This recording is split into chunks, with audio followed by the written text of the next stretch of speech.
So, okay guys, another day, another vlog tayo. So, ano ngayon guys? Monday, it's my favorite day. So, yan, kita nyo naman, Daddy Jepoy nyo, napakaagang may nag-chat sa atin at napakaaga ko na rin sinuot yung panlaban natin sa init. Ayan, may nagpa-service sa atin. Yung mga kiddos, at ito nga, nandito na kami sa school, mabilisan lang to guys.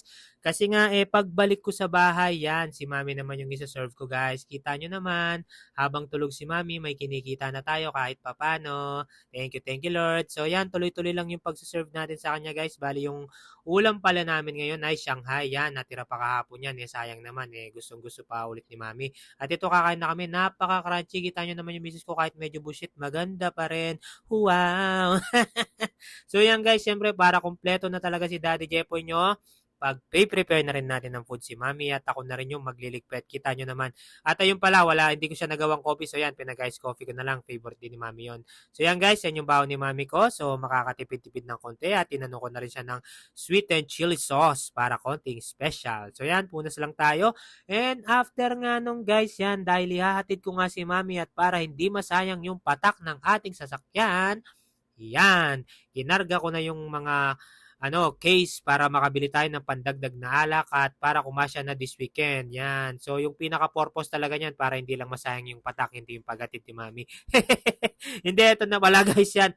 On the way na kami sa work ni Mami guys yan. So, after ko nga siyang ihatid yan, malapit na kami. After ko siyang ihatid eto, sumegway na rin pala ako ng siopaw kasi on the way naman. At ito, boom! Nandito na tayo sa bilihan ng alak. So, yan guys, medyo punong-puno na naman yung trunk natin guys. Yan. Nako, thank you Lord. At eto na nga, pabalik na tayo sa bahay.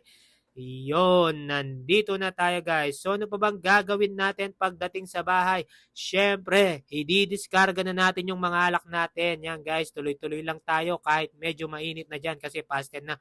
At ayun, kasama ko pala yung tatay ko, hindi pa siya tulog kasi medyo umaga pa, hindi pa talaga tanghali.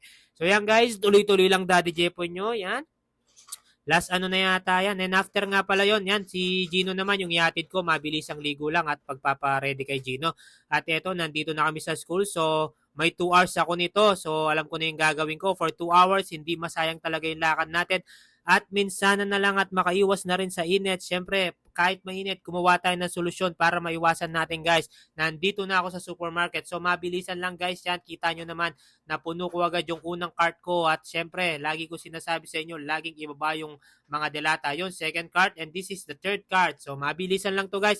2 hours kasi baka malit tayo sa pagsundo sa school ni Gino. Yan, 3 carts tayo ngayon. So, yun, napakabilis lang talaga nito. Buti na lang walang gaanong dito, walang gaanong tao sa pinag-supermarket ko. So yan si Ron, ako na tsempuan na naman ako. Sabi ko sa kanya, siya yung nagpapasikat sa akin.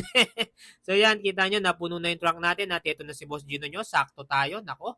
At ito, sumegway kami ng ice scramble ng anak ko kasi nga napakainit. At ito, titirahin muna namin to sa sakyan. Yan, kita nyo naman yung anak ko, tuwang-tuwa, preskong presko. At ito, fast break, nandito na tayo sa bahay guys. Ano pa bang gagawin natin? Diretso diskargahan na yan. Yon.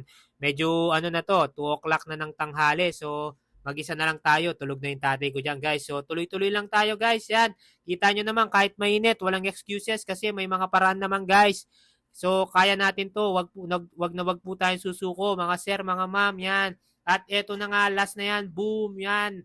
Aayusin ko pa yan mamaya. So, after nung, guys, wag natin kalimutan mag-hydrate para naman natin yung init. So yan, syempre, finger out kayo sa akin. Bye-bye!